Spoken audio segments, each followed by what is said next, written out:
Sisa lebih perhitungan anggaran atau Silpa Pemprov Kalbar tahun anggaran 2022 lalu angkanya cukup fantastis, yaitu sebanyak 712 miliar rupiah.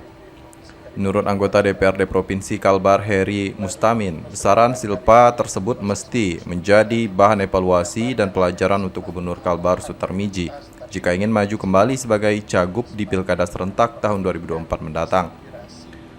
Karena Heri menilai besaran Silpa tersebut merupakan suatu kerugian yang berdampak pada perekonomian daerah baik secara makro maupun mikro.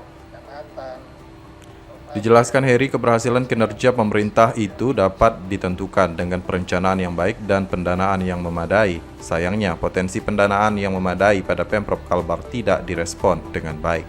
Nah sekarang ini kan 712 miliar itu kan harus kita program kembali di tahun 2023. Nah ini siapa yang dirugikan nih? Jadi dari segi ekonomi, makro maupun mikro, saya pikir ini salah satu hal yang menurut saya Pak Miji harus benar-benar mencermati ini gitulah. Dan ini menjadi suatu bahan evaluasi karena Pak Sutarmiji kan nanti akan maju kembali. Nah soal nanti dia maju kembali terpilih atau tidak terpilih tentu itu tergantung masyarakat Kalbar. Tapi hal ini kalau menurut saya sesuatu yang harus menjadi guru pembelajaran bagi Pak Sutarmiji. Karena potensi keberhasilan itu kan ditentukan dari perencanaan yang baik, kemudian pendanaan yang memadai. Nah, kita punya potensi pendanaan yang memadai, justru kita tidak merespon itu atau ada perencanaan yang tidak baik dalam rangka kita menggali pendapatan kita yang punya potensi itu. Selain itu, yang perlu jadi bahan evaluasi menurutnya adalah soal inovasi untuk meningkatkan pendapatan asli daerah atau PAD. Dikatakan Heri, potensi PAD yang ada saat ini untuk dikembangkan masih ada persoalan. Misalnya potensi yang ada pada Pelabuhan Internasional Kijing. 2 tahun kehadiran Pelabuhan Kijing menurut Heri Mustamin sampai sekarang sama sekali belum memberikan dampak PAD Provinsi Kalbar. Inovasi nih. Nah gimana tuh?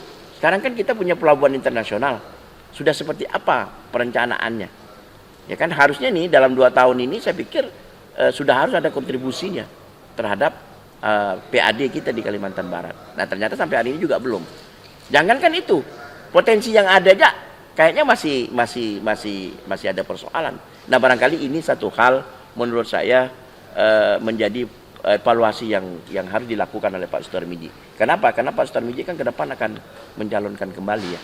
Nah, tapi kalau soal jadi atau tidak jadi itu kembali kepada masyarakat Kalimantan Barat. Tapi pada dasarnya kalau menurut saya apa yang sudah dilakukan oleh Pak Sutarmiji adalah upaya dan daya itu juga harus kita hargai, harus kita hormati. Ya karena bagaimanapun. Sementara mengenai keberhasilan pada aspek lain yang sudah dilakukan Gubernur Sutarmiji saat menjabat, Heri pun juga tak mau menampiknya. Keberhasilan itu menurutnya perlu diapresiasi dan diucapkan terima kasih. Heri meyakini Sutarmiji sudah berupaya maksimal dan berusaha berbuat yang terbaik meskipun ada beberapa kekurangan yang boleh diperbaiki. Anwar Pon TV memberitakan.